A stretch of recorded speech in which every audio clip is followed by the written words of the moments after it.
காஞ்சிபுரம் மாமன்ற கூட்டத்தில் மாநகர பகுதிகளில் குப்பைகளை அள்ளுவதில்லை என மாறி மாறி புகார்களை அடுக்கியதால் திமுக மற்றும் அதிமுக கவுன்சிலர்களுக்கு இடையே கடும் வாக்குவாதம் ஏற்பட்டது.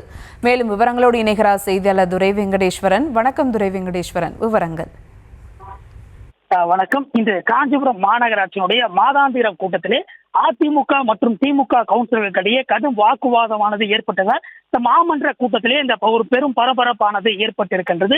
காஞ்சிபுரம் மாநகராட்சியினுடைய மாதாந்திர மாமன்ற கூட்டமானது இன்று காலை 10 மணி காஞ்சிபுரம் அண்ணா அரங்கினுடைய மாமன்ற கூட்டங்கள் நடைபெற்று வருகிறது.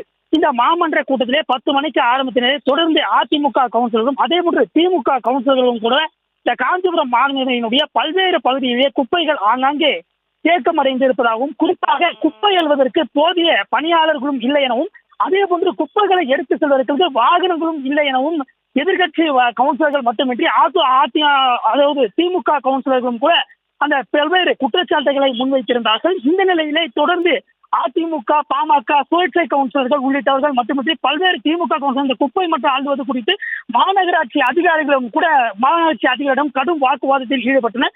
இந்த நிலையிலே ஒரு கட்டத்திலே அதிமுக கவுன்சிலர் தங்களது வார்டுகளில் பணியாட்கள் எத்தனை பேர் இருக்கிறார்கள், அதே போன்று குப்பை அள்ளுவதற்கான வாகனங்கள் எத்தனை இருக்கிறது என்பது குறித்தெல்லாம் தகவல்களை கேட்ட நிலையிலே இந்த ஆளுங்கட்சியை சார்ந்த திமுக கவுன்சிலர்கள் தொடர்ந்து கேள்விகளை அதிமுக கவுன்சிலர் எழுப்பவே தொடர்ந்து அதிலிருந்து குறுக்கிட்டு பேசிய நிலையிலே இரு தரப்பிற்கும் இடையே வாக்குவாதமானது ஏற்பட்டு இந்த திமுக அதிமுக கவுன்சிலர்களிடையே கடும் வாக்குவாதமானது ஏற்பட்டு ஒரு கட்டத்திலே கவுன்சிலர் தங்களது இருக்கைகளிலிருந்து கூட எழுந்து வந்து அந்த வாக்குவாதம் செய்யும் நிலையுமானது ஏற்பட்டிருக்கிறது. இந்த கூட்டமானது சுமார் 10 மணி அளவிலே ஆரம்பித்து தொடர்ந்து தற்போது 1.5 மணி நேரமாக நடந்தும் கூட இந்த குப்பை பிரச்சனை என்பது தொடர்ந்து தலைதூக்கி இரு தரப்பினருக்கும் இடையே வாக்குவாதத்தை ஏற்படுத்தி இருக்கிறது. விவரங்களுக்கு நன்றி துரை வெங்கடேஸ்வரன்.